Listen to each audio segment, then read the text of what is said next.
کہ تھوڑی مقبولیت جو ہے وہ چینج ہوتی نظر آ رہی ہے. ہر طرف لوگ خوشیاں منا رہے ہیں اور ظاہر ہے افواج پاکستان کو خراج تحسین پیش کر رہے ہیں, اور ہر جگہ افواج پاکستان کا ہی نام لیا جا رہا ہے, اور ظاہر ہے وہ اس کے قابل بھی ہیں کہ ان کا نام لیا جائے, انہوں نے تو سب کچھ کیا.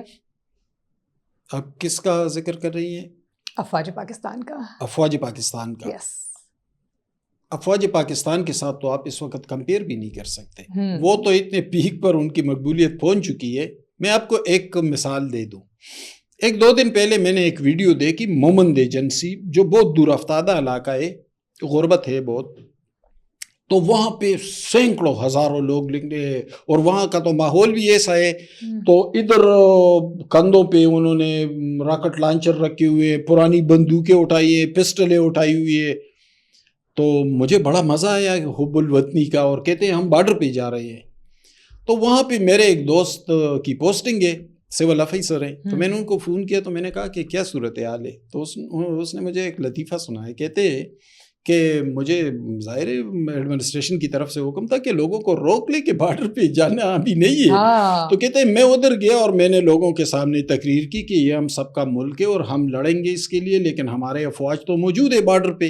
تو فی الحال ابھی یہ حکم ہے کہ آپ اپنے گھروں میں رہیں, ضرورت پڑے گی تو پھر آپ کو بلائیں گے, فی الحال ہم کافی ہیں.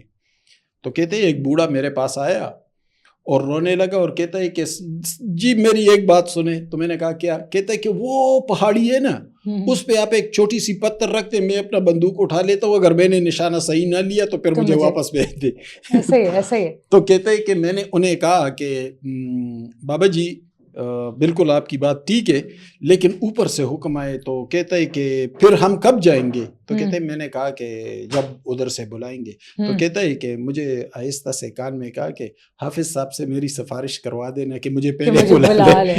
تو یہ جذبہ, یہ حب الوطنی کا یہ جذبہ آپ دیکھ لیں کہ افواج پاکستان ایک طرف, یعنی اس وقت تو آپ کمپیئر نہیں کر سکتے, مقبولیت کو آپ کمپیئر نہیں کر سکتے فوج کے ساتھ. مقبولیت کو کمپیریزن کوئی ہے ہی اور نہیں. یہ صرف پاکستان میں نہیں, یہ پوری دنیا میں اس طرح ہوتا ہے. یہ انسانی مزاج ہے کہ جب آپ کے بہادر, دیکھیں خالد بن ولید نے جب روم کو فتح کیا تو یہ بہت بڑی خبر تھی کہ بھئی روم کو فتح کیا, اور وہ واپس آئے تو چمڑے کا ایک بڑا وسیع خیمہ تھا, اور اس میں خالد بن ولید کے قصیدے بار بار مختلف شاعر پڑھ رہے تھے. تو یہ ایک مزاج ہے انسانی کہ جب آپ کے کمانڈر فتح پاتے ہیں, جب آپ کی فوج سرخرو ٹھہرتی ہے, تو پھر لوگوں کا رومانس بے قابو ہو جاتا ہے, محبت اور مقبولیت, خوشی, وہ ظاہر ہے, وہ اس کے ساتھ آپ کمپیئر نہیں کر سکتے اس وقت. ایسے ہی بالکل. اور اسی دوران ہم دیکھتے ہیں, ہم نے یہ بھی دیکھا کہ بہت سارے ایسے لوگ ہیں جو کہتے ہیں نا کہ غداری کرتے ہوئے بھی نظر آئے, ٹھیک ہے, اور ان کا نیریٹو جو تھا وہ بڑا اگینسٹ پاکستان اور اگینسٹ دا سچویشن بھی تھا. تو اس میں وہ بھی ذرا ظاہر ہو گیا. تو اس بارے میں آپ کیا کہیں گے؟ دیکھیں ملیہ, ایک طویل صحافت میں نے کی ہے. میں بنیادی طور پر اس غدار لفظ کا شدید مخالف ہوں. عام طور پہ یہ کسی کے لیے بھی استعمال نہیں کرتا, لیکن میں افسوس کے ساتھ کہہ رہا ہوں کہ غدار دکھائی دیے, وہ غدار ہیں, اس میں کوئی شبہ نہیں ہے. وہ لوگ جو ہمیں رافیل سے ڈرا رہے تھے, میں نام بھی لوں گا آفتاب اقبال کا, اگر وہ میرے وطن کے خلاف بات کرتا ہے تو میں اس کا تو کیا اس کے پرکوں تک کا نام لوں گا, میں کوئی رحم نہیں کروں گا, میں کوئی تہذیبی دائرے میں نہیں رہوں گا. اس نے کہا کہ او رافیل کی طاقت کو آپ نہیں جانتے, آپ یہ اور رافیل آئے گا, ہمیں ڈرا رہا تھا.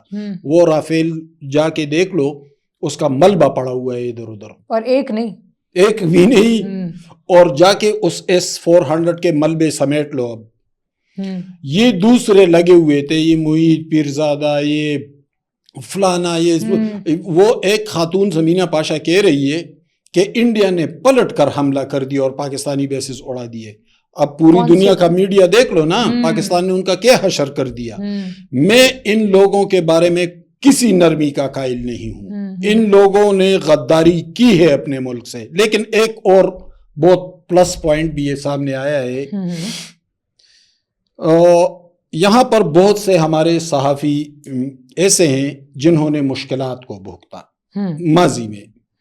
یعنی کسی پر گولی چلی, کسی پر مقدمے بنے, کسی کو جیل میں ڈالا, یہ تو ہوا ہے نا, یہ تو حقائق ہیں. ایسا ہی ہے.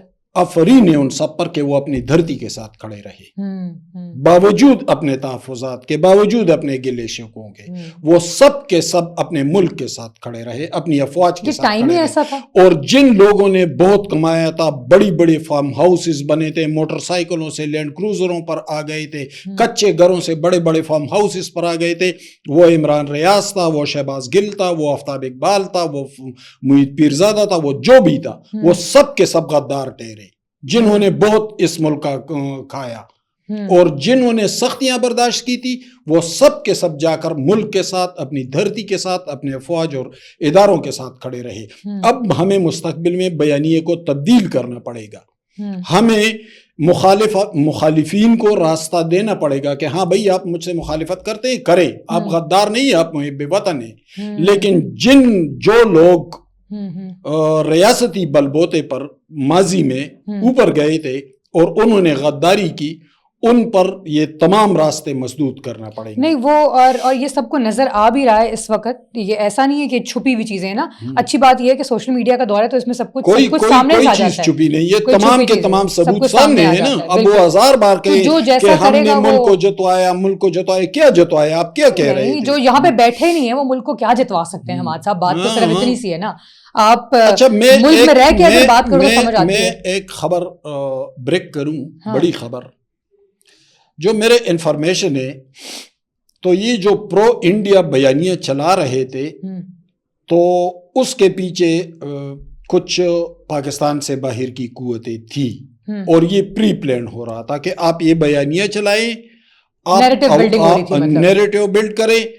اور ویسے بھی ایک جماعت کے کارکن تو ہے ہی ناسمجھ, ان کے اندر ہوا بھر دیں, اور ان کے جو یوٹیوب چینل تھے اسے انڈیا میں ریاستی سپورٹ کے ذریعے آگے بڑھایا گیا, یعنی انڈیا میں اس کو بہت زیادہ دیکھا گیا. اور بعض ذرائع میرے بتا رہے ہیں دیکھا گیا نا کیونکہ وہ ان کے حق میں, میرے بعض ذرائع بتا رہے ہیں کہ 3-4 دنوں کے اندر 1.5 ارب سے زائد کی کمائی ہوئی ہے ان لوگوں کی. اب اس کو یہ ایک سٹڈی کیس ہے, اس پر دیکھنا چاہیے کہ اس کی آڑ میں, پاکستان دشمنی کی آڑ میں کئی پیسوں کا کھیل تو نہیں کھیلا جا رہا تھا جسے بیرونی مدد بھی حاصل تھی. چلیں لیٹس سی, بیکاز چیزیں وہ اگین وہی کہ چھپتی تو ہے نہیں, سامنے تو آ ہی جاتی ہیں, تو کچھ ٹائم تک یہ بھی سب کچھ سامنے آ ہی جائے گا. لیکن انشاءاللہ فردر ہم دیکھیں گے ڈیولپمنٹس کیا ہوتی ہیں, پھر وہ ہم لوگ کل کے پوڈ کاسٹ میں ضرور ڈسکس کریں گے.